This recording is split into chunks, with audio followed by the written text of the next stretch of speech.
Good evening, everyone. Welcome to this meeting of Development Management Committee. I'll go through the procedures first, and then we'll get on with the agenda proper. The meeting this evening will be live stream meeting to the public. A recording of the public part of the meeting will be available on the Council's website within 24 hours of the meeting. Would remote participants please use their hands up icon in the Teams to indicate they have a question. Please turn your camera and microphone on when addressing the committee and off when you're not speaking. Would members and officers remember to switch off their microphones on when speaking and off when they have finished speaking. Please speak directly into the microphone. Also, members of the public are entitled to take photographs, film, audio record and report on all public meetings in accordance with the Openness of Local Government Bodies Regulations 2014. People may not, however, act in any way considered to be disruptive and may be asked to leave. So we'll go straight on to the emergency evacuation procedure. Proceed straight through the double doors, follow the green emergency exit signs to the main town hall entrance and proceed to the assembly point at St George's Square. So I'll go on agenda proper. Apologies for absence tonight. Yes, Chair. Apologies from Councillors Agbley, Ahmed, Khan and Masood. Duly recorded. Minutes of the previous meeting on the 23rd of March. You okay with the minutes? I'll sign them later on. Section 106, Local Government Finance Act. None that I'm aware of, Chair. Any disclosures of interest tonight by members? Either say it now or when the item's called. Any urgent business? None, Chair. So any references from other committees or other bodies? Again, none, Chair. So we'll go straight on to the agenda proper, and there are people have registered right to speak. And I'll start with the Leagrave Centre, Strangers Way, then the former Vauxhall Motor Site, and then 2 to 4 Venetia Road. So we'll go on to the first item, the Leagrave Centre, Strangers Way. Abby Chapman, please. Thank you, Chair. In terms of an update, the police have raised no objections to the proposed development, subject to a planning condition regarding secured by design and a number of amendments to conditions 6 and 18. These are detailed in the update sheet. This application seeks planning permission for the conversion and change of use of a council-owned Leagrave Centre to a special education needs school. The Leagrave Centre is currently used as a training conference venue with ancillary office accommodation, and this falls under Use Class E, which is business, of the Planning Use Class Order. As you can see from the slide, a phased approach is being taken to the redevelopment, with this planning application seeking permission for Phase 1. Phase 1 is shown in red on the slide. There are very limited external changes proposed to the building, given that this building was purposely built as a school prior to being used as a conference centre. The most significant external change is shown here on the north elevation and is a lobby extension. The development proposes 5 classrooms, which will allow 40 students to attend the school, and 20 staff are proposed to work at the site.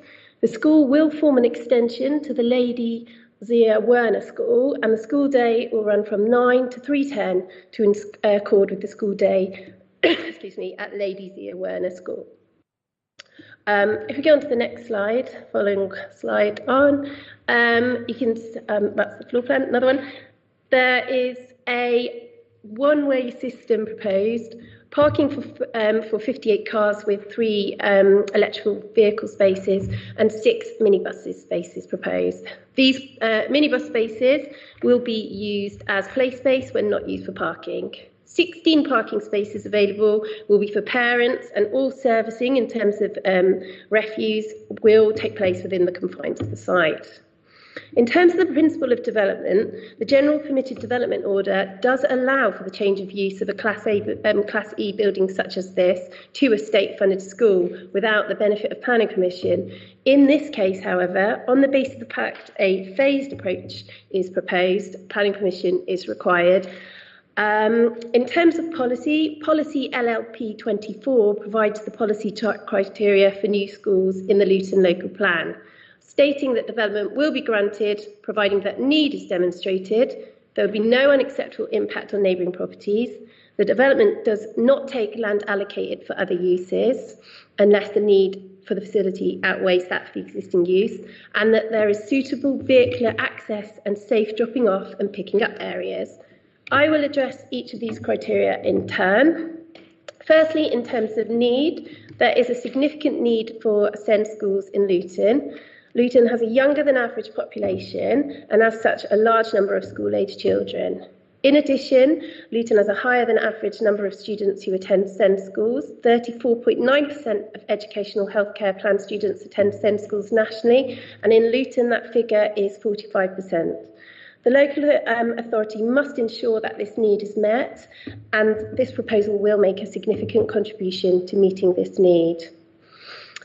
In terms of the second issue, the loss of the existing employment use, the significant need for a new school is considered by officers to outweigh the need for the existing use as an employment operator, and as such is considered the proposal will comply with policy LLP 24 in this regard. In terms of neighbours, there's very little external changes to the building, so it's not considered there will be significant overlooking, overshadowing or overbearing impacts. Noise, disturbance and traffic fumes. The use proposed is significantly less intensive than the existing use. Indeed, this application relates only to phase 1, and there are only 40 students and 20 staff, compared with the existing use as a conference centre, which can accommodate 174 delegates, excluding staff at the centre at any one time. It's also important to recognise that a planning condition is recommended to be added to the permission to ensure that the use of the Leagrave Centre, i.e. the area in blue, ceases use as a conference centre if this permission is granted. This will ensure that both uses are not in operation on the site at the same time, which we consider would be to the detriment of highway safety.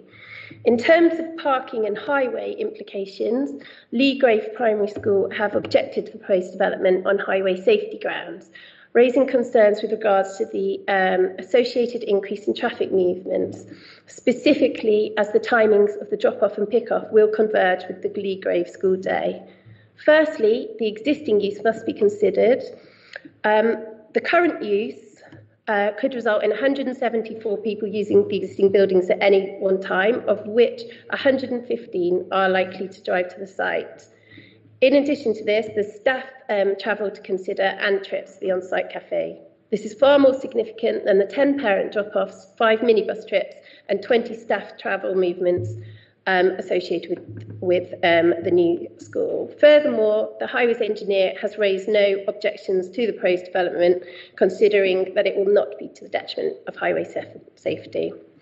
Secondly, the objection submitted states that the Leagrave Centre staggers start times of conferences and training events so to ensure there is no clash with the start and end of the school day, whereas the new school will have the same school day as Leagrave Primary School.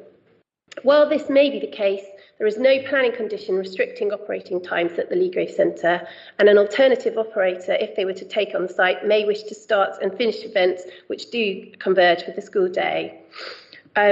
As such, it's not considered that this is a material planning consideration in this case. Notwithstanding this, the highways engineer has made an assessment of the proposal and considers that the associated traffic movements and the time from these movements will not cause significant congestion to the detriment of highway safety. It is therefore considered that development will comply with policy LLP 24. The development will not increase flood risk, harm any protected species, and the loss of 2 trees is not considered to have a significantly harmful impact on visual amenity of the area.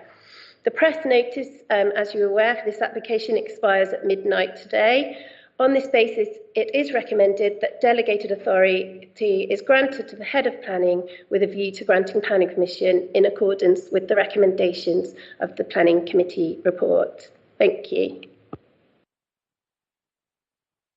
Thanks, Abby.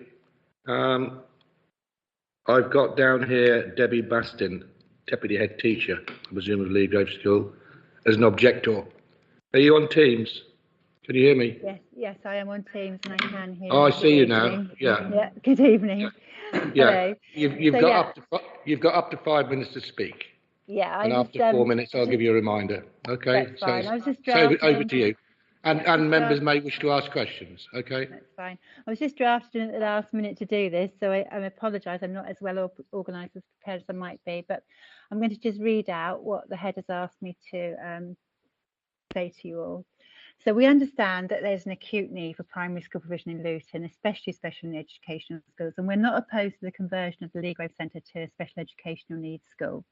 We do, however, disagree with the information contained about the travel plan and transport statement and the planning design access statement, in particular with regard to the effects of the change in the use of the site for the local area and traffic safety and parking implications. We reject the premise that the change of outline in the plan will not affect current residents, the existing school, or the new housing development of 48 dwellings in terms of peak traffic flow on Strangers Way. Access to the site will be via Strangers Way, and we would therefore argue it will have a severe impact. We are surprised the analysis does not recognise the development site of the opposite school. For reference, our school has 450 pupils and over 60 staff accessing our site each day. And it should be noted that the level of traffic congestion with its associated traffic and parking problems, particularly at the beginning and end of the school day. As a school, we have recognised the level of congestion and incidences of inconsiderate parking and potential dangers for pedestrians, particularly our young children in emergency vehicles should they access it. There will be a significant increase in footfall of traffic to the site, including staff, visitors, waste management vehicles, food deliveries, school transport services and general deliveries during the course of a normal working day using Strangers Way. Added to the increase in levels of traffic will be higher levels of noise, disturbance and traffic fumes. We would like the council to be aware of the difficulties regarding traffic and parking that we face outside our school daily, and with this proposal will only get worse. We have already had to assign senior members of staff patrolling the street before school each day, taking them away from their actual duties in the building. We have no power, but we are trying to mitigate the number of cars, lack of parking and frustrated, angry parents and carers that we have. Currently, parents are able to park on the opposite side of the road. We have yellow zigzags outside the school. However, with the new school's entrance and exit being where they are, and with yellow zigzags being opposite, our parents will have no place to drop their children, especially now we have the dropped curves at the top of the road where the new development of houses has been made. There will now be no parking for our parents anywhere on the roads when dropping off or collecting children or when attending school events such as assemblies or nativity plays or sports days. This will add to the current anxieties and frustrations of our parents who are already very angry. Senior staff are outside who are patrolling regularly get shouted at and are having to intervene as parents argue and have had some fights.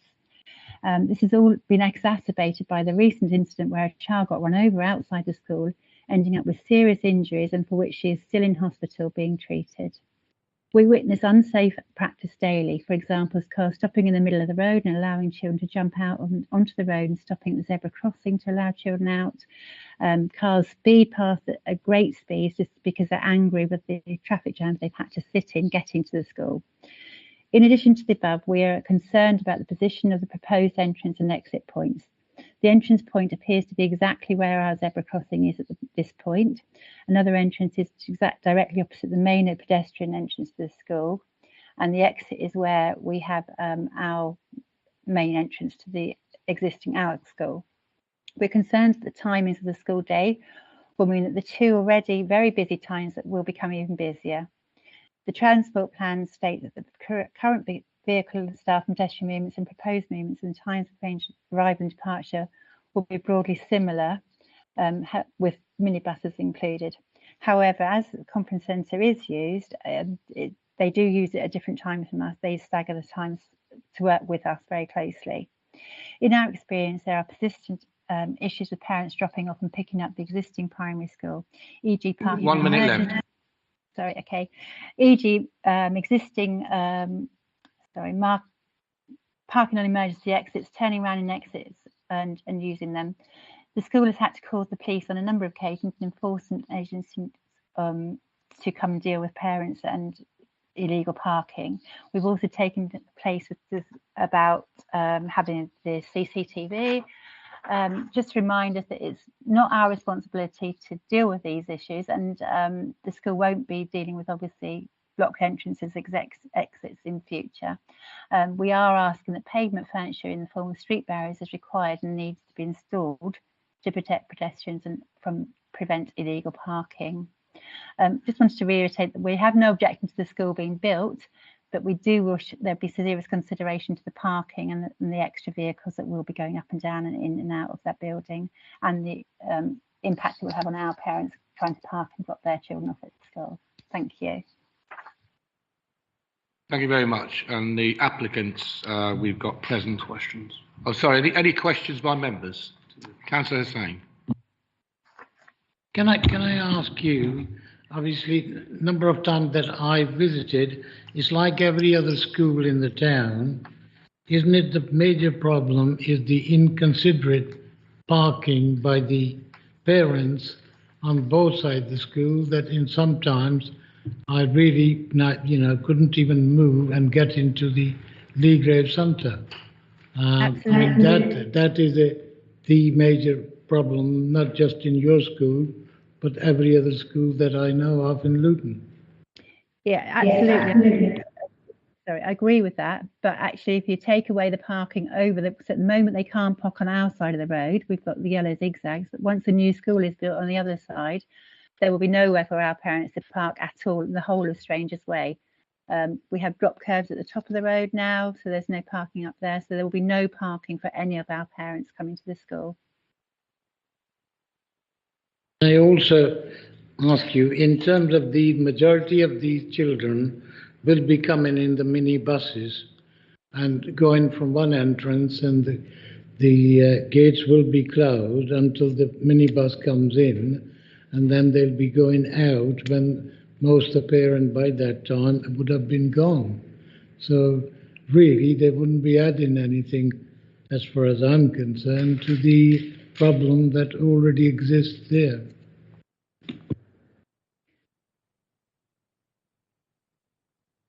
Sorry, was that a question for me? I think it sounded something like a question. Yeah. Okay. Well, I think, I think there will be a further, because obviously at the moment the centre isn't used till much later. So when those minibuses are coming in and going out, they will be coming in and going out at the same time as our parents are coming in and going out. So actually, even an extra car, we're saying to our parents all the time, please try and walk to school, please walk to school. We can't, there's just nowhere for you to park. And there just will be no parking, with minibuses trying to come up and down the road as well. As you said, you've been to the school, you'll have seen what the parking situation is like, and it will be exacerbated so much more when the school is there and the entrances are exactly opposite where our entrances are. Obviously, it's going to be a huge strain on the road. Thank you very much. I think the applicants will now speak, and maybe they'll take up some of the comments that you've made. Okay, so Debbie, you've got up to 5 minutes. Are you going to share it? I am. Thank you. I'm going to start, and I'm going to hand over to Dave as well. Okay, so you, in fairness, you get 5 minutes. Okay. That's fine. Thank you very much. Thank you. So, just wanted to emphasise that the purposing of the Leagrave Centre is to meet the council's statutory function to ensure there are sufficient school places, special school places in this instance.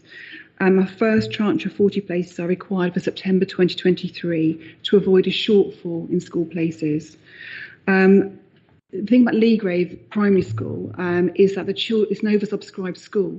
So the children who gain a place at the school tend to live very locally. So I think what it is an opportunity to review the travel plans for both schools, really to maximise the children walking to school, I think is really important. The other thing I just wanted to mention before I hand over to Dave is that we have in the past had bulge year groups at Leagrave. So there have been more parents at Leagrave in the past. We had 2 bulge years as well. So the number of children at Leagrave is actually smaller than it has been in the past. Very much. So I'll hand over to Dave at this point. Thank you. Hello there, David Cam. I've been overseeing the school estate and the capital programme for schools for 22 years. So I know the estate well. This is a key site for education. It's been in educational hands since the late 1940s, when the infant and junior school were developed on either side of the road. Obviously, with the shrinking roll numbers in the 1990s, we then decided to move it onto the junior site as a primary school and a 420 primary school from the previous numbers in the sort of 700 sort of figures. So there was a reduction, and we moved a training centre and a PRU, which is a pupil referral unit, onto the site. Sort of then in 2013, the explosion in pupil numbers happened again, and we looked at the school, and the school agreed to double in size and go to 840. And we started on that programme. The first phase, we put 5 classrooms onto the site that we're talking about and built a terrific sort of circular bus turning circle. And you can see it from sort of outer space. It's so big, and it's never been fully utilised. Now, and that's possibly a proposal I'm going to sort of make to the school. So come 2023, we desperately needing SEND schools. It was the chief executive who flagged this up, that we should maximise our assets and stop asking for new sites. And so we snapped it up really and said, we need it for education. So we are proposing 128 pupils, which is far less than previous sort of models that we proposed on that site.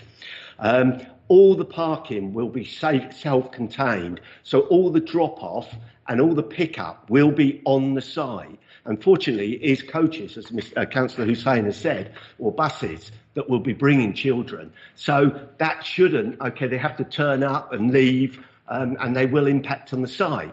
But over the years, I've worked very closely with Adele, the head teacher, and we get on great. And we've tried to address these things because it's been going on for years. We put zigzag lines. The camera is going back. Tony Stefano tells me it's a legal issue why we can't have these cameras all the while. Education will pay. Now, my suggestion to Leagrave, we can work with you. Your site is 35,000 square metres, and it's only a 2-form entry. That's a big enough site for a 4-form entry school on itself as it stands. So they've got so much space.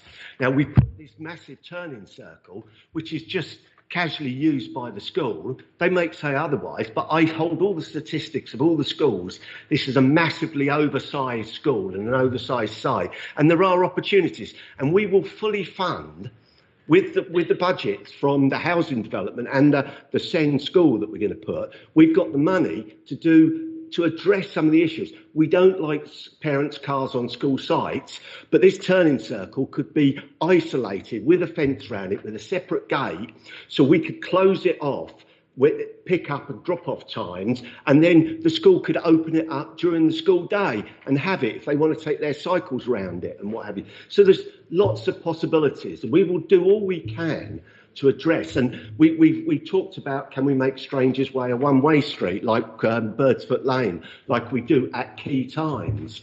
And we will keep on to highways, and obviously we will keep insisting to Tony to try and have a permanent camera, which does give some sort of, feeling of security to the school, and we will try to deliver that. So, we're willing to work with the school, but we desperately need this school. It's a key. We can't afford new sites. This is an existing school site that we hope to. It's training at the moment, was a PRU, was an infant school, but it's never really been taken out of educational hands. So we want it for a school. Thank you very much. Before I ask members to come in, I think if I ask Chris Godden, who's online, are you there, Chris, about highway safety issues? Yeah, good evening. I think it would be if you would just comment on the highway safety issues as regards this development, because it is part of the planning process. Yeah, Abby did a fairly good job in her report of clarifying that the current use and the proposed use is very similar in numbers, so we have some comfort for that. A lot of the concerns relate to the existing school at the location and the amount of traffic it generates, and I think the opportunity there to look at working with both school travel plans is probably key to resolving some of the issues in that location. One of the other things I should say that's not been mentioned, the zebra crossing that's existing is going to be moved a little bit further up the road, so the new access won't clash with it, and the traffic calm will be modified a little bit to suit that as well.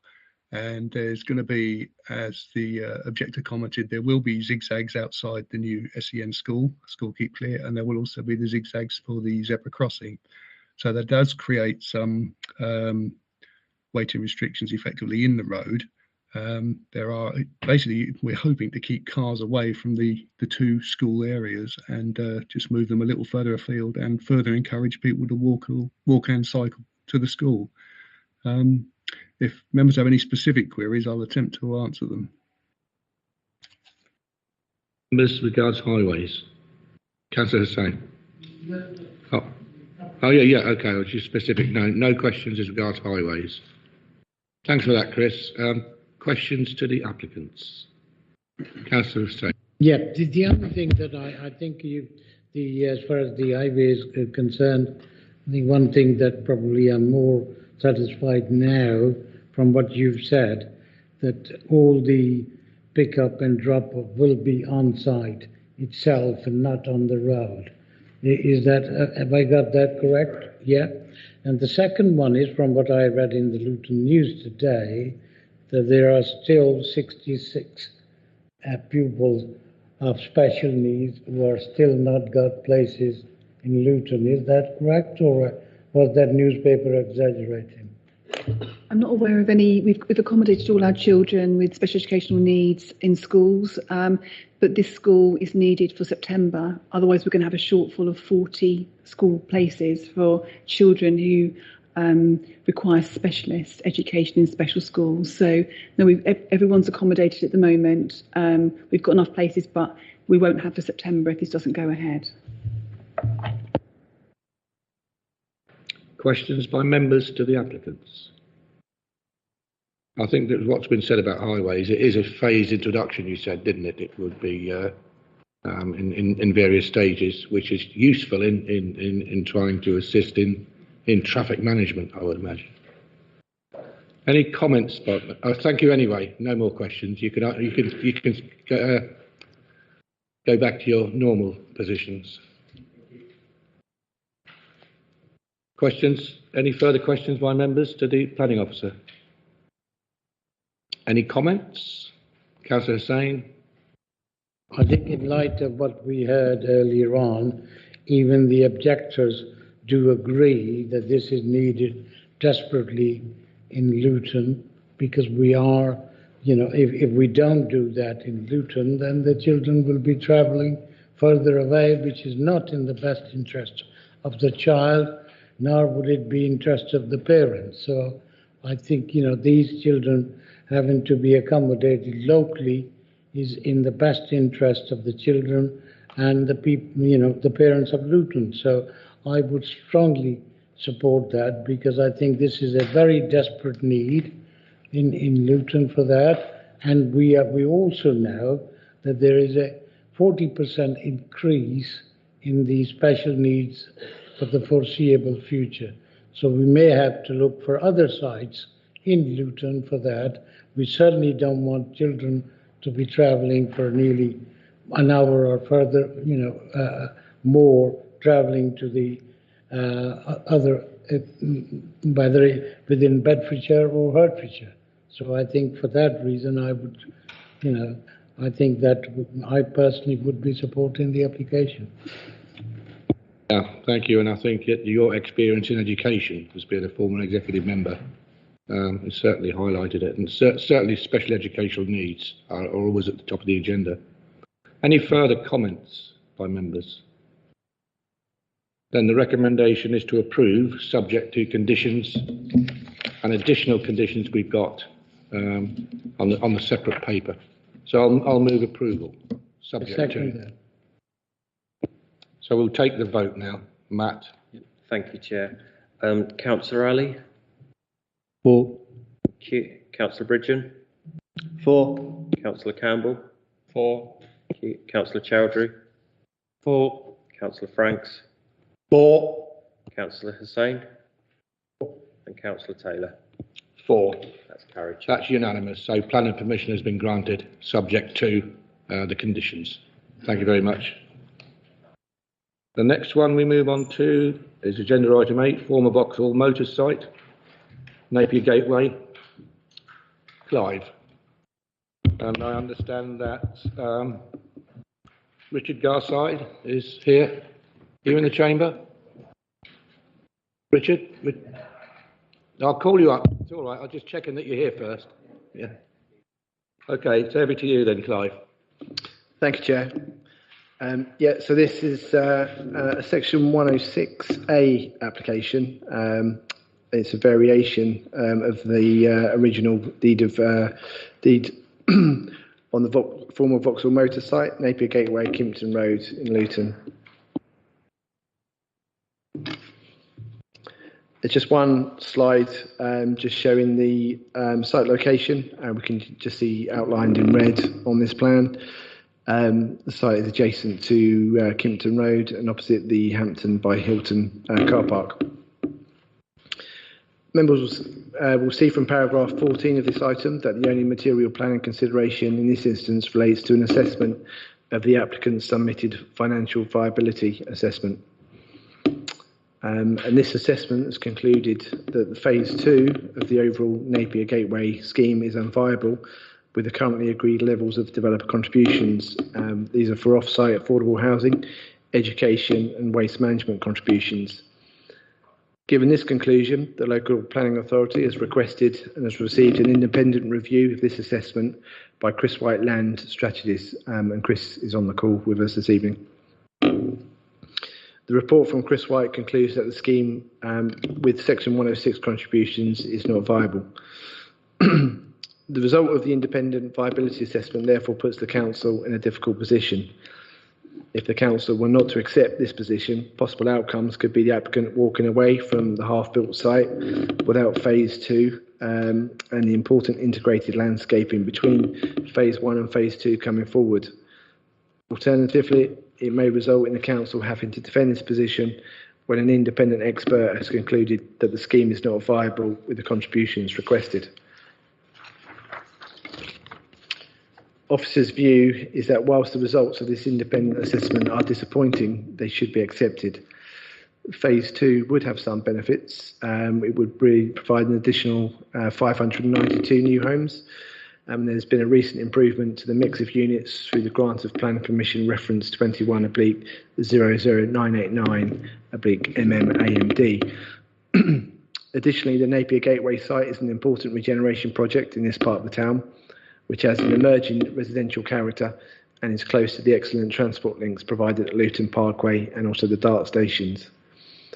The importance of Napier Park to the aims and objectives of the local plan is evidenced by the site's strategic allocation in the local plan. It would be detrimental to the area and the objectives of the local plan if phase 2 were to be stalled or were not to come forward at all.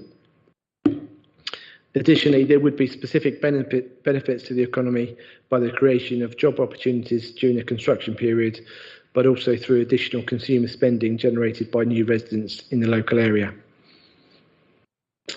Also, any uplift in the viability position can be captured through a viability review mechanism, which would ensure that there would be a further opportunity to scrutinise the viability of the scheme once actual build costs and sales values, for example, were known. And finally, officers have discussed with the applicant the potential to market any units built out within the phase 2 development locally in the first instance, such that residents in Luton will be given the first opportunity to purchase units. The applicant has agreed an initial acceptance of this idea, which can be captured in the Section 106 agreement.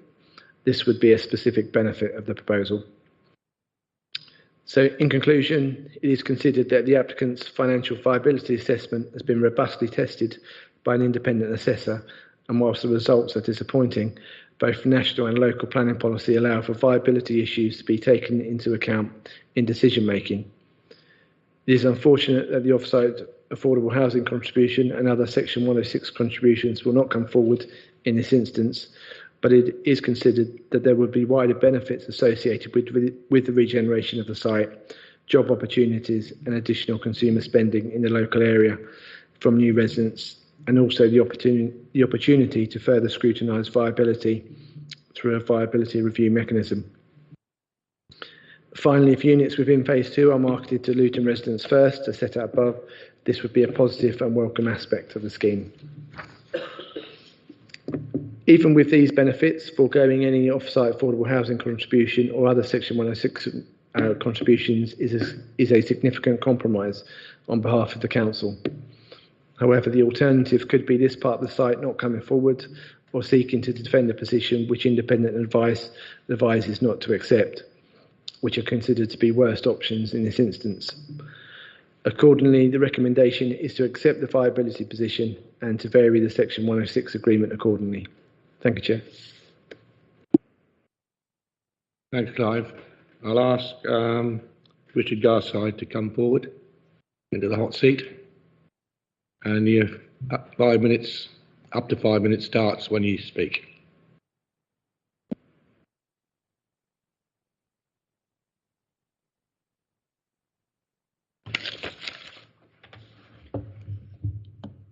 Thank you very much and good evening. I'm Richard Garside, Head of Development Consultancy at Newsteer and a registered valuer. I act on behalf of the applicant and I'm here to tell you why this scheme is in danger of not proceeding further than its first phase.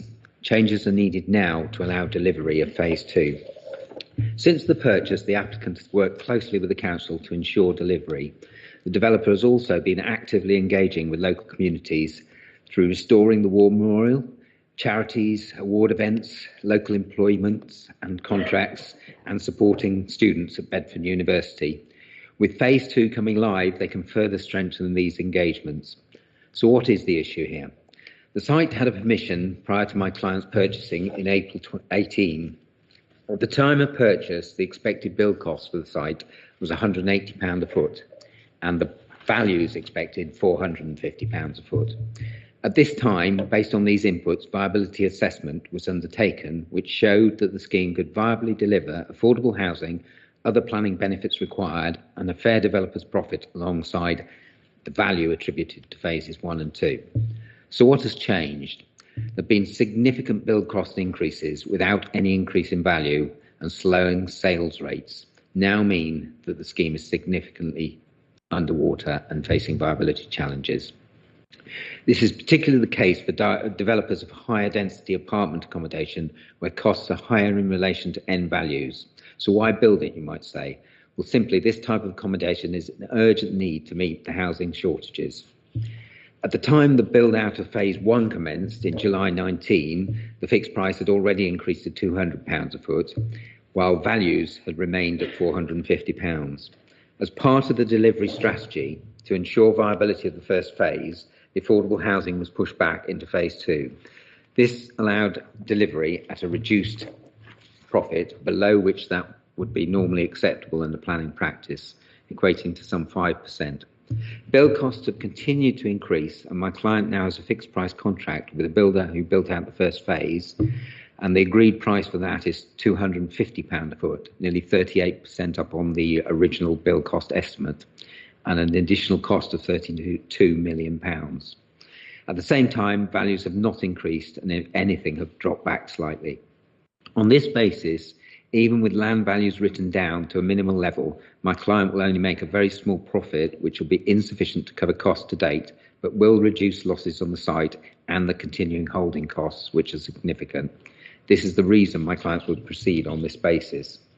Is this unusual in Luton? I'm afraid it's not. I've recently undertaken a viability assessment in Burr Street, where a scheme of 406 units will only provide 8 affordable housing units. This is again due to the viability issues, and in that case was tested by BNP Paribas on behalf of the council. I'm considering another scheme as well, and again we have similar issues. In relation to the surrounding towns, these flats will be relatively affordable, being at lower values than all of the surrounding areas. The council has requested that the units built out in phase 2 be marketed locally in the first instance, such that residents of Luton will be given the first opportunity to purchase units before they are marketed in the usual manner. My clients are happy to meet with this request, giving local people the opportunity to purchase good quality, affordable new housing. And finally, my clients would also agree to a Section 106 within the 106 agreement, a review clause which will ensure the council do benefit from any improvement in viability over the time. In this case, you have a developer willing and able to commit to start on site this summer and deliver not only further good quality housing, but also to add to the placemaking in Luton, which will insist in encouraging further development. It will also deliver the following: council tax receipts, business rates receipts, inward spend of many hundreds of contractors on site over the 2 to 3 year period of build, inward spend of the residents from the new homes, and completion of the boulevard between phases 1 and 2 and the local urban park opposite Dart. It will also lead on to the phases 3 and 4 then coming forward. And to date, I would note, has delivered 627,000 in education contributions. I would note that the council's own independent expert is of the same view. The scheme is not viable with Section 106 contributions. I would therefore urge you to allow the changes needed to this Section 106 agreement to ensure the development happens and this does not sit as an empty site for many years to come, which should be of no benefit to anyone and would actually make future delivery increasingly difficult. Thank you for your time. Thank you for taking exactly 5 minutes. Questions by members to the representative. Councillor Hussain and Franks. Can I ask you, in terms of the site, I mean, it's a prime site, isn't it? 4 minutes or 5 minutes from the Parkway station, 10 minutes to the airport. And what you're saying is that you can't, afford to have because of profit. I'm not against the profit by any means. But where do we send these children to be educated? We haven't got any education capital budget to build another ex-school things, and desperate need in housing, in affordable housing in Luton. How do we cope with that? I know it's not your answer. I'm asking the officers who are recommending it. I find it very strange that, a prime site like that, such a value that once it's developed, and majority of the Lutonians probably wouldn't be able to afford those. So where do we get these education contribution from? Can anybody in this room answer me that? Well, I think it's questions to the applicant's representative. Yeah, applicant or... A comment, it was comments to the applicant's representative. Yeah. You wish to respond? Yes, I mean, I can only say that it had been hoped at the outset that this site would be able to deliver, and indeed was able to deliver affordable housing and the education contribution. Sadly, it's the changes in the financial position. I mean, over the last year or so, we've had inflation on build costs of nearly 15%, 20%, and it is that alone, together with the no increase in value in relation to the flats being sold, that's simply wiped out any profit and ability to deliver these things. Yes, it's not a great position to be in, but it's not unusual in the Luton market until values increase beyond that sort of £450 a foot level. Then sites are going to find it very difficult to deliver more than the actual housing units themselves, I'm afraid. Chair, my serious concern, and you partly covered that, some is really, if there are families moving into it, the council have a statutory duty to provide education places. So concern really is, and probably you can't even answer that, is that where would those children go, that those families that you are building these quality housing to? Where were their children likely to be educated at? I'm a bit confused. Where would they go? I suppose one of the things is that we are hoping to provide these houses for people of Luton. So in some cases, they will already be living in Luton and their children going to schools in Luton. That's part of the idea of the policy of making them available initially to people from Luton. But others I can't answer. Schools are oversubscribed already. There are 3 development, very large one, Haywood Tyler, nearly 1,000, 1,300 at Power Court. And I just I'm afraid, that's I think you're getting involved in a debate. not debate, but I'm just Genuine stated a concerns. fact. I think that we've all got the same genuine concerns, but thank you. we'll move on now. Councillor Franks. Yeah, I wonder if the developer could give us a bit more information on this proposal to market phase 2 to Luton residents first. Does this mean that when you do start marketing the flats, there will be a period when you'll refuse to sell them to anyone who's not currently resident in Luton? We've been asked by the council to, if we'd be prepared to enter into an agreement to market locally to people from Luton. We haven't got the details of that agreement, but are happy to enter into discussions as to how exactly that might work. Okay, so we don't know. We don't know whether it's going to be exclusive offers to Luton residents, and you'll refuse to sell to people who don't, and for what period? Any idea at all of what this means, or is it just an empty promise? The developer is quite happy for that to be the case, that it will be exclusively for a period to people from Luton, provided the evidence can be provided to us to show exactly where these people are coming from. Yes, we're happy to do that. We've also had the ability to live or work in Luton, because somebody may want to live nearer. They work at the airport, they might want to move into a flat that is actually nearer to their work. So I think we've done it in the past, either live or work in Luton. Yeah, but it's not been resolved yet anyway. Not only is it not been resolved, it's so opaque that what the hell is it supposed to mean? What are we supposed to see in the way of a benefit from it when nobody can explain how it's going to work and what it's going to actually achieve? Empty promise. Any further questions, or do you wish to respond to that? Oh. I would only respond by saying, yes, we are prepared to enter into an agreement that says that people from Luton will get that initial period when they'll be able to, when they will be able to purchase. So it won't be available to anybody from outside Luton, and we'll enter into the exact details of that with the council, so that the council is happy that that is the case.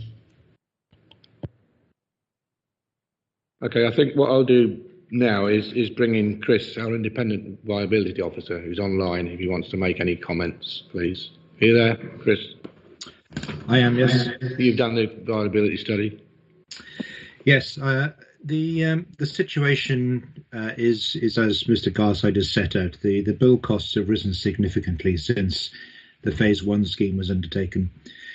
Quite usefully with this application, there was an independent tender evaluation report produced by the QS company Gardner and Theobald, and that went through in some substantial detail efforts to undertake valuation and value engineering on the scheme to reduce costs, and what features in the building might need to be improved in order to increase sales, marketing ability. So that actually provided quite a useful additional piece of information you don't normally see when you're dealing with additional costs on a development like this.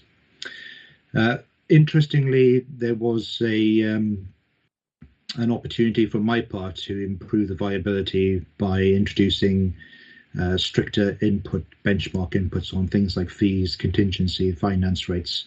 But even when I improved the viability, and that included, I increased the Phase 2 sales values by £10 a square foot. Even with those changes to the viability, I still couldn't make it work.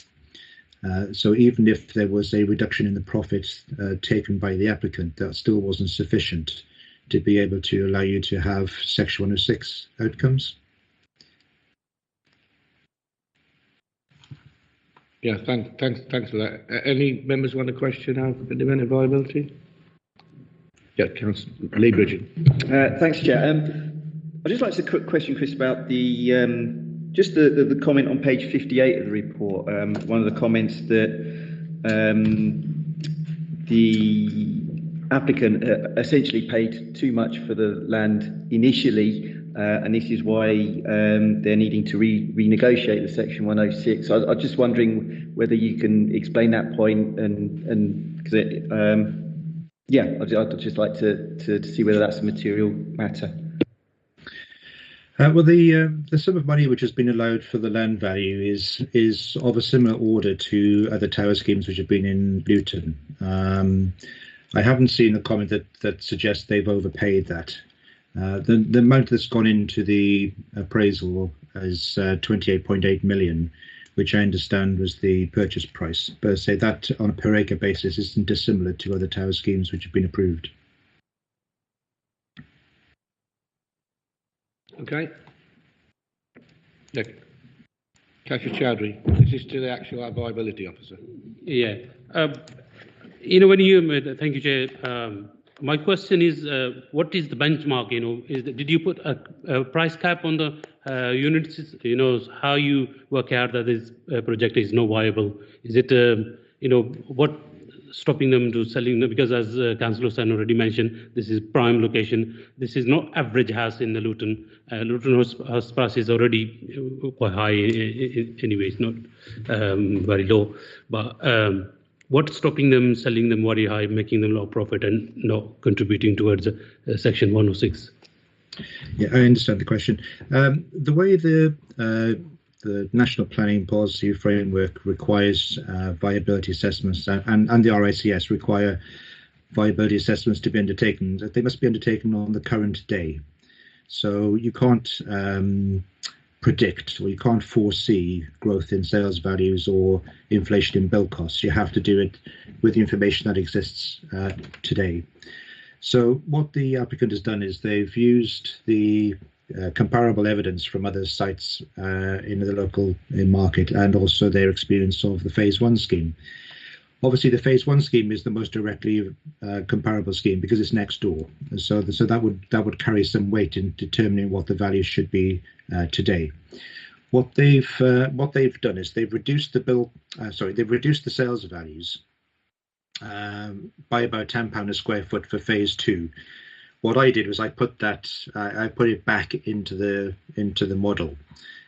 So I increased the sales values above what the applicant has submitted them at.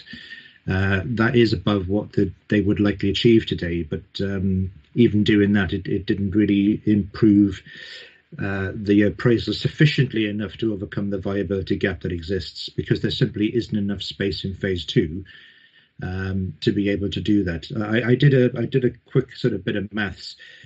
Even increasing the sales values to £500 a square foot still doesn't reduce the viability gap enough, unfortunately. Can I ask, is it normal for developers to borrow money to buy land and towards the building costs? Is that taken into account? Because you said it was 28 million. I mean, a developer wouldn't have that sort of money, would they? They need to borrow, and then they pay back short term on the profits they make. Yeah, the way it would happen in reality would be that they would probably have some equity and loan finance on the balance. The way the appraisals are undertaken is that you have to allow a finance rate from day one. So effectively, what happens is the land value goes in, the interest is accumulating on that, and then the interest is paid off when you start selling the units. One of the difficulties of apartment blocks is, of course, you have to build every unit before you receive any money. So apartment blocks tend to be less viable simply because your debt, your construction costs are so much higher than they would be if you were building a normal housing estate where you can sell them as you're building them. So what is important to point out in terms of that point in this appraisal is that the applicant hasn't actually put in the land value into their model. What they've done is they've residualized the scheme to find out if it makes enough money to pay for the land value. If I did the exercise of putting the land value in, and the interest costs are phenomenal, it just makes it even more unviable. So what they've done is they've structured the model in a sort of fairly fair and reasonable manner, where the interest costs aren't overburdensome in the appraisal.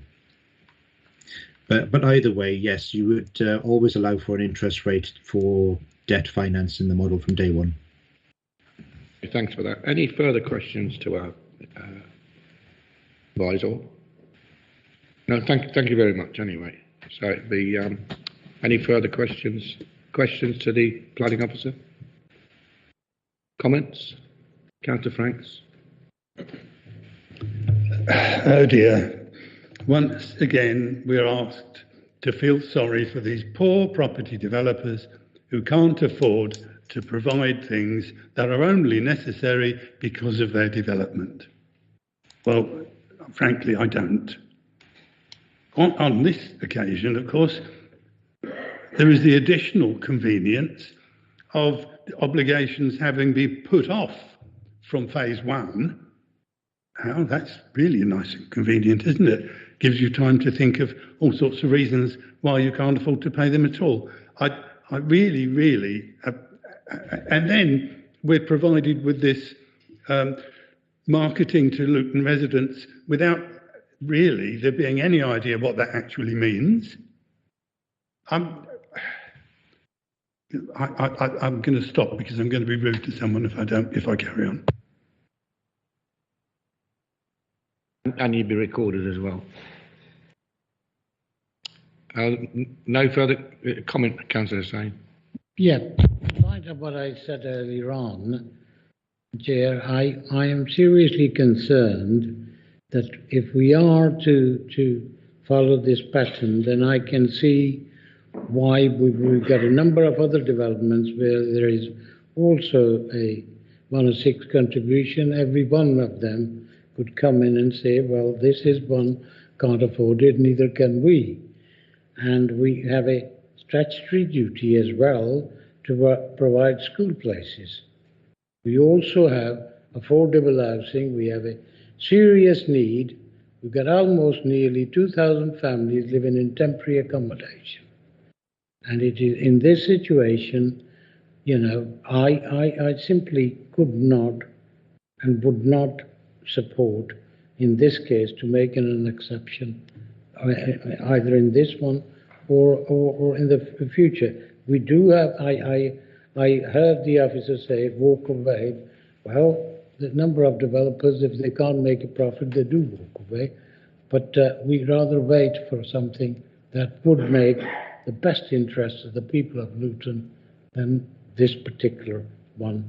And I simply cannot support this. Okay, any further comments? Chair, just to pick up a point that Councillor Franks has raised about the marketing strategy. Yeah, it's not something that we've done before, so it is new. So we would have to discuss that with the applicant and see what form that would take. But we could potentially discuss that and bring that back to committee to put in front of members so they can see exactly what is involved. I say it's something that we haven't really done before, so it'd be new. But I think as officers, we'd be happy to put that in front of members so they could see exactly what is involved within that strategy. Yeah, whilst I can sympathise with everyone, we've granted permission to a few large housing developments. Hayward Tyler, whatever happened to that? Flowers Way, Cumberland Street. I think that they've probably got the same problems with costs as everybody else, so it seems likely that those sites won't be developed in the near future. So let's move on now. So do you want to propose something? The recommendation is to vary the Section 106 agreement. Well, I'll start off. I'll move that we vary the Section 106 agreement in the recommendation. Is that seconded?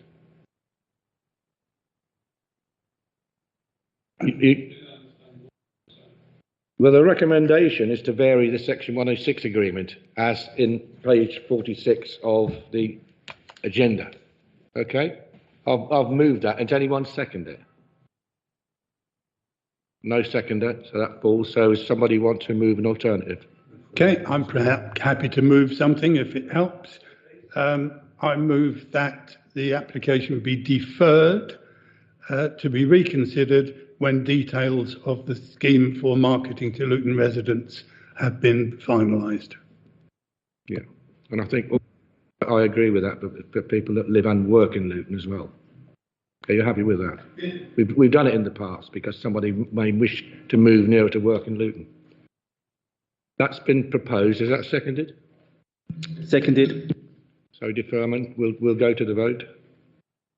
So recommendation to defer. Councillor. Negotiation with that. Yes, Chair. Councillor Ali. For. Thank you. Councillor Bridgen. For. Councillor Campbell. Councillor Chowdhury. Abstain. Thank you. Councillor Franks. For. Councillor Hussain. 10. And Councillor Taylor. Abstain. That's deferred, Chair. So the result is it's deferred for further negotiations with the applicant. The Luton residents, I think, is to understand the reasoning behind that for people that live and work in Luton. Okay, thank you very much. We'll go on now to agenda item 9, 2 to 4 Venetia Road. And we've got the applicant, Hayden Todd, are you here? Yeah, I'll call you when necessary. And Councillor Underwood, you wish to speak as a ward councillor. Despite a late application, I allowed it because I don't want to stop a ward councillor from speaking. Still under 5 minutes. Yeah. So it's over to you, Nyla. Thank you, Chair.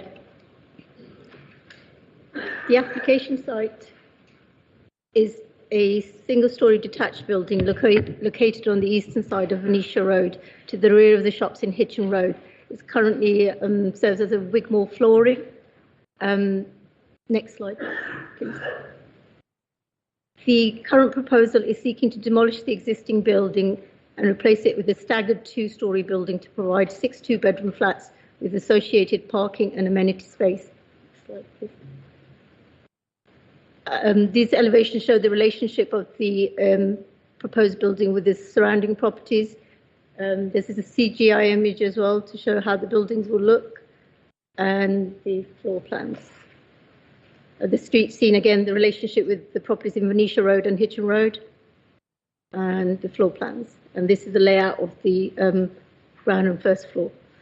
The current application is a resubmission of a previously refused scheme, which also saw a similar kind of development for 7 flats. This was refused and dismissed on appeal.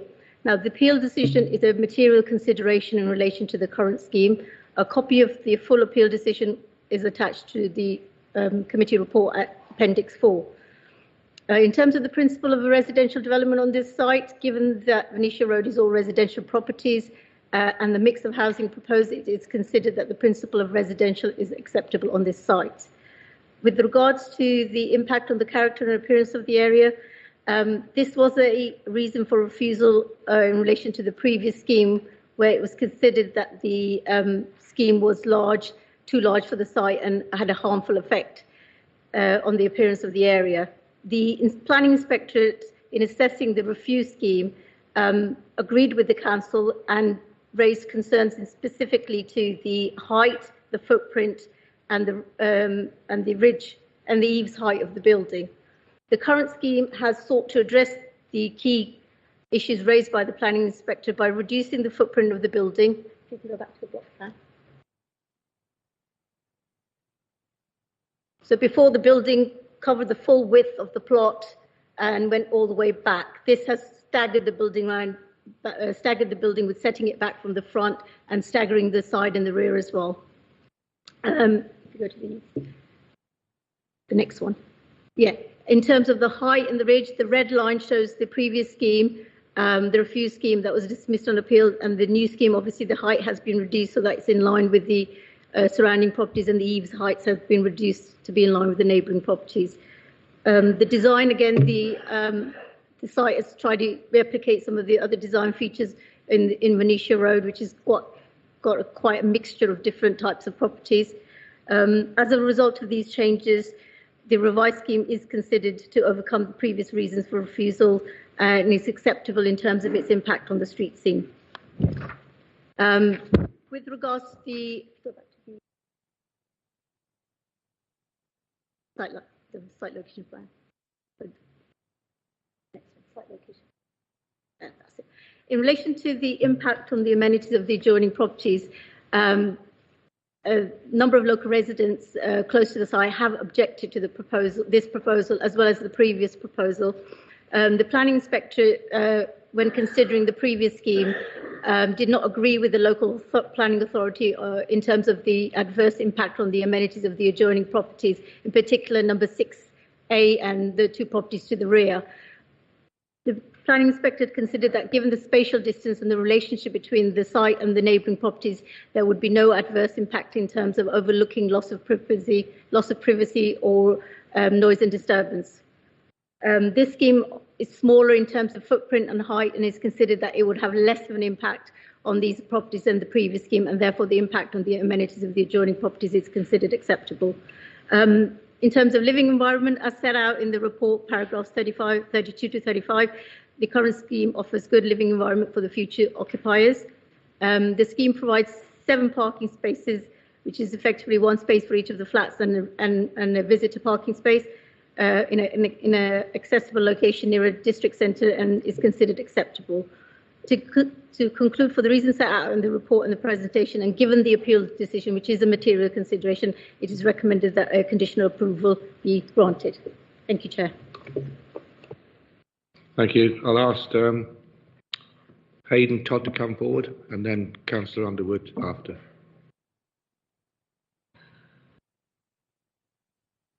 You know what I'm going to say now. You've got up to 5 minutes. Thank you.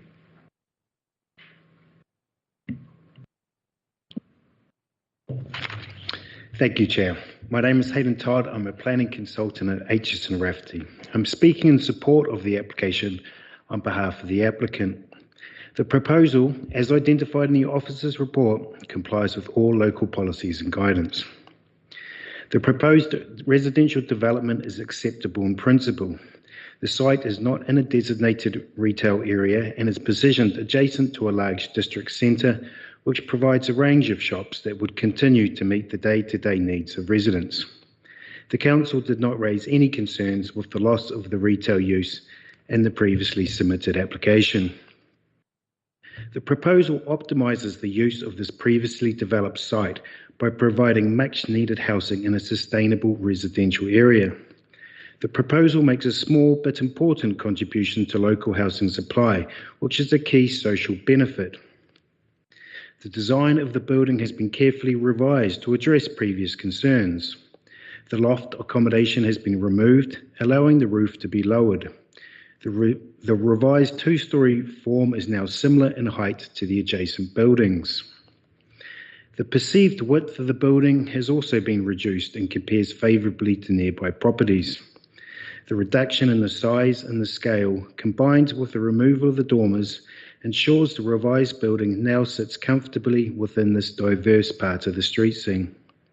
The proposed building has been designed in a simple and attractive architectural style, with a pitched roof and bay windows that reference the surrounding development. A high-quality design has been achieved.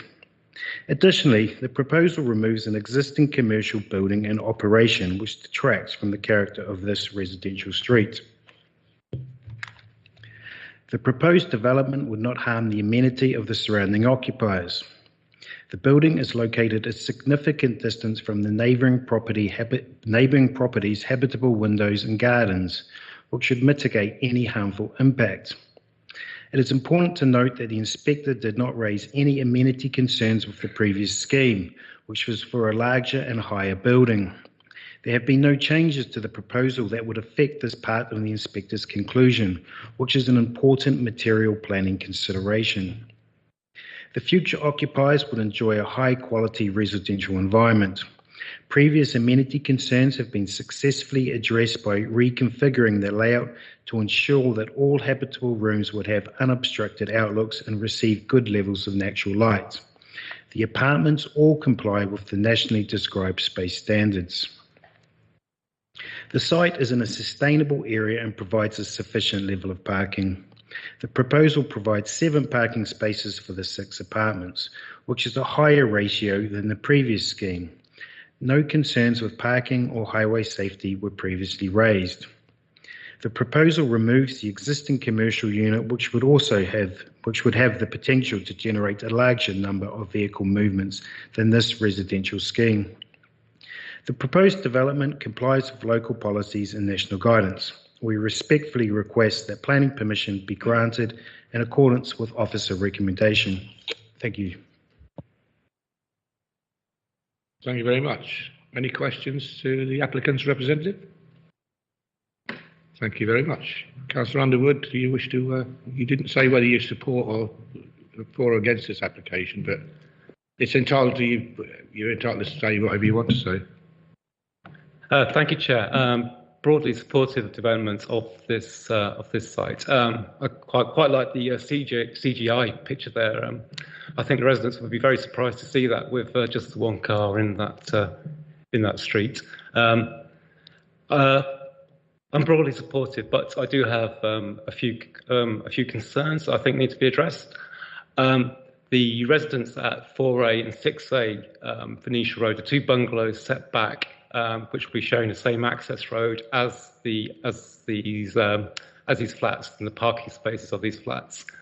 I think it would be very good if the condition in Appendix 1 concerning the boundary treatment was tightened up to make sure that the boundary between these flats, these properties, and 4A and 6A Venetia Road is very well defined, just to show that there is absolutely no ambiguity of what belongs to whom in that access road. At the moment, the diagram shows what I presume is vegetation. I know that the residents would like that barrier, that vegetation, to be of sufficient height to prevent any overview from the parking spaces into their properties. A couple of other points. The electric charging point that is going to be installed, does that have an associated parking space assigned to that charging point? My other concern is the refuse collection. I think that the condition in Appendix 1 also needs to specify exactly how the refuse bins will be collected. At the moment, if you look at the plan, then those bins seem to be almost hidden behind the parking spaces. If you have cars parked in the 2 or 3 parking spaces to the east, at the far east of those parking spaces, is it going to be convenient for the bin collectors to collect those bins? Okay, thank you, Chair. That's all I have to say. I think the boundary treatment is in there. It's condition 5. It is, Chair, but it would be good to have some detail in that. Yeah, I think if that can be done, I think the delegated authority to the head of development management, and he's listening, he's nodding his head next to me, so that seems okay. And the bins, which used to be brought up a lot in this committee, but yeah, I mean, it's something that can also be looked at as well. Okay, yeah, thank you for that. Questions to the officer? Questions, Nyla? Any comments? No, you got off light today, didn't you? I think you got another one. I mean, was that your second one? Yeah. Councillor Franks, is it question or comment? Well, it's a question, really. And a comment. Sorry? Question? Yeah. Okay. I thought I saw somewhere amongst the conditions one requiring a management plan for the refuse collection site, but I can't find it now. Nyla, can you assist? If someone just confirmed that it is there. Nyla's just looking it up now. It's 16.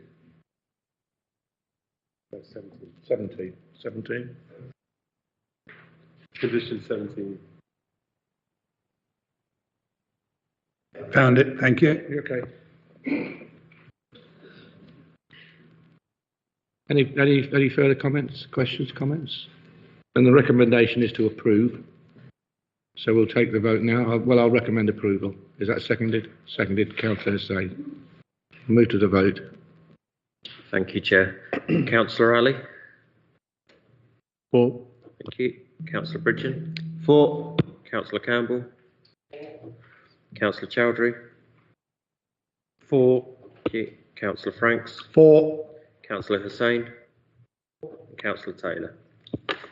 For. It's unanimous, Chair. So planning permission has been granted, subject to a couple of tweaks in the conditions. Okay, thank you very much.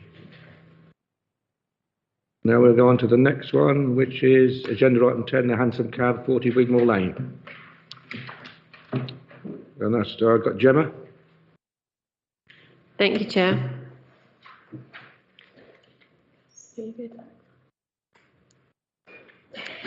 The application site comprises of a public house known as the Hansom Cab on Wigmore Lane, close to the junction with Green Lane and Mayfield Road. The site comprises a large plot with a public house set back from the main road within the middle of the site. There is an existing garden area to the rear and a car park available to the side and front. The surrounding area is mainly residential in character. The application seeks to erect a covered timber pergola with heating and lighting to the rear and a new metal frame structure with heating and lighting to the front. Next slide, please. The proposal seeks to improve the existing outside amenity area of the public house by enhancing its character and appearance, as well as aiding the viability and vitality of the existing premises. The proposal would develop existing land within the curtilage of the site. The proposal to the front would remove 5 parking spaces and would be set back from the road. The proposal to the rear would enhance the existing rear private garden amenity area associated with the public house. Next slide, please. This slide shows the existing and proposed elevation for the rear amenity area. Given the location of the existing public house surrounded by residential properties, the proposal would have some effect on the neighbouring properties with regard to noise. However, it is worth noting that the public house already has outdoor seating areas available which do not require planning permission. Therefore, the neighbouring properties would already experience a certain level of noise given the close proximity of the garden areas, as well as the noise from the busy road of Wigmore Lane. In this case, the planning permission relates to the pergola structure. The structure does not affect the main building, but would increase the external covered dining spaces, forming a new dining area to the left-hand side of the building. From the elevations, it shows the pergola structure would be slightly larger than the existing timber structure on site, but slightly lower in height.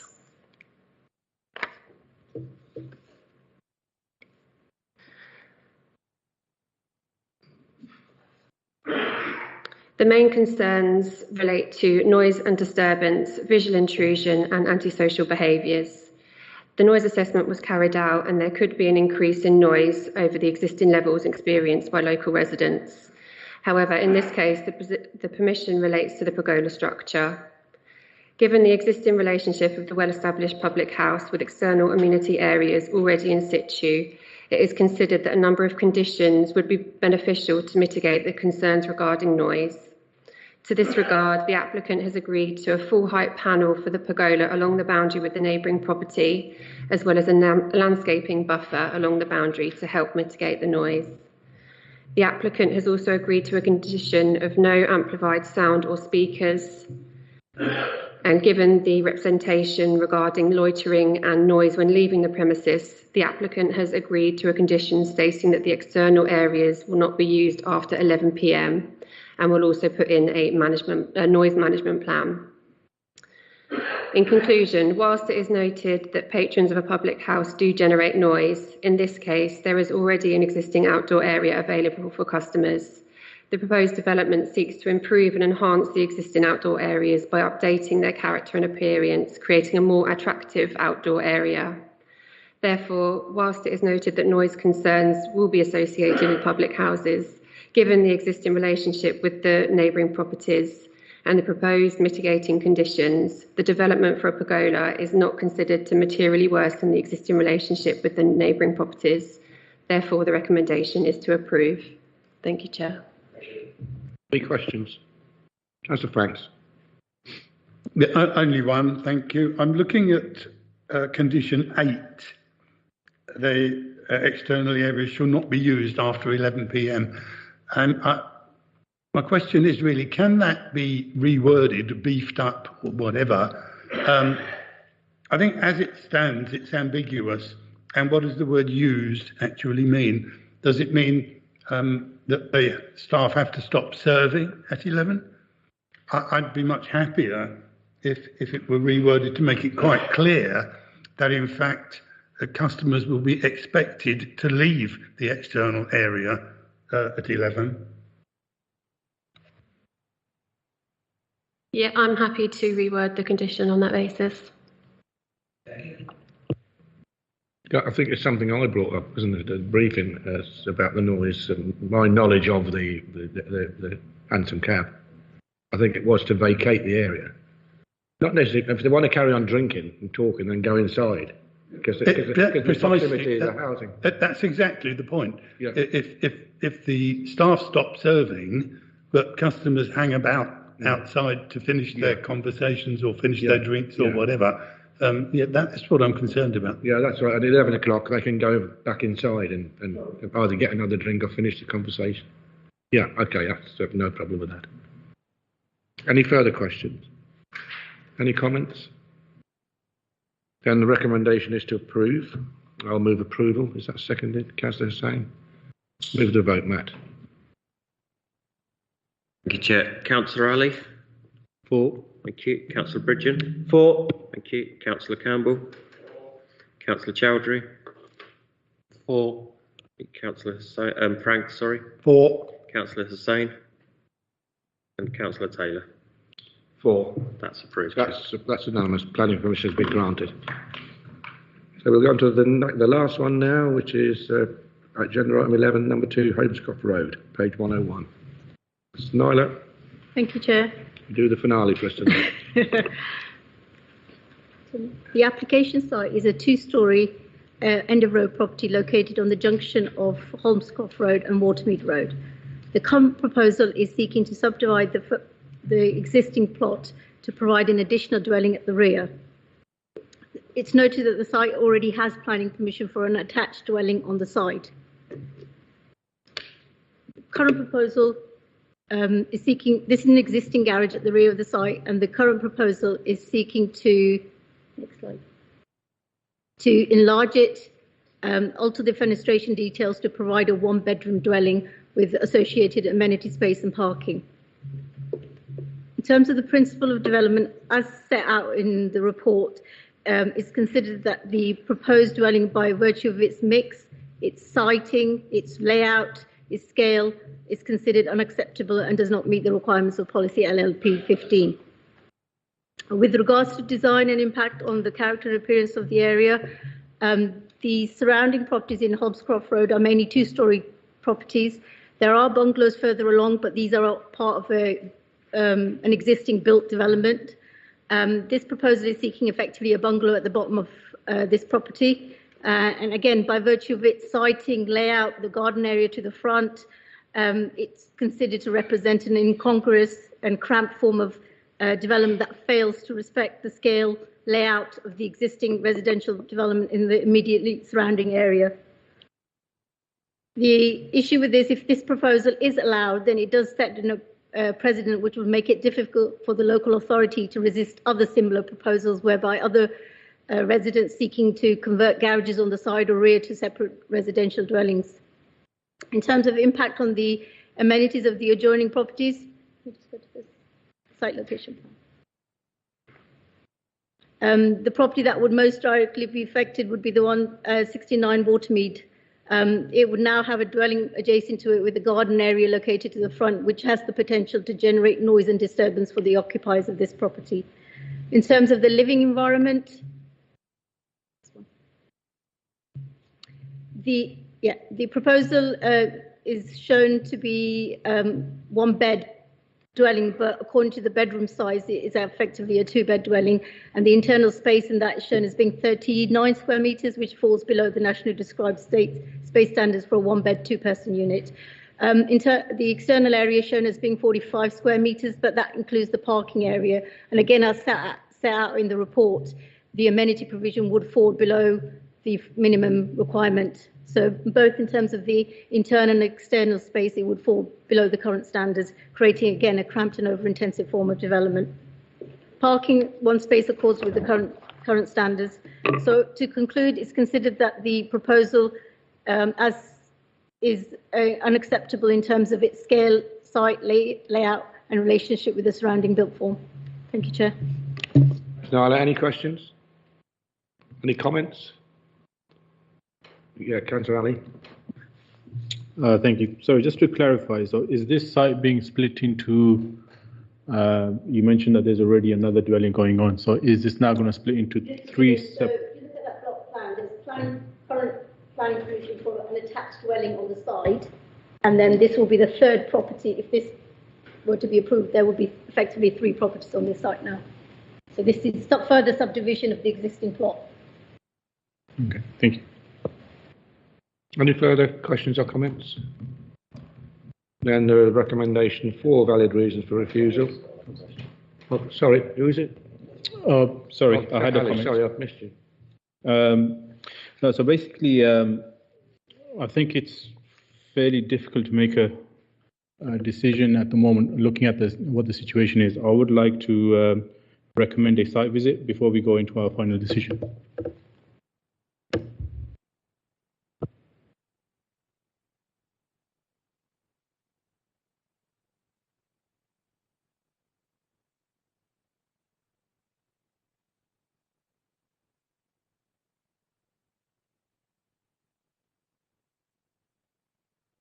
It's been moved and seconded, site visit, so we'll take the vote. So vote to defer for a site visit. Councillor Ali? For. Thank you. Councillor Bridgen? Against. Thank you. Councillor Campbell? Thank you. Councillor Chowdhury? For. Councillor Franks? For. Councillor M. Hussain? For. And Councillor Taylor? For. That's deferred, Chair.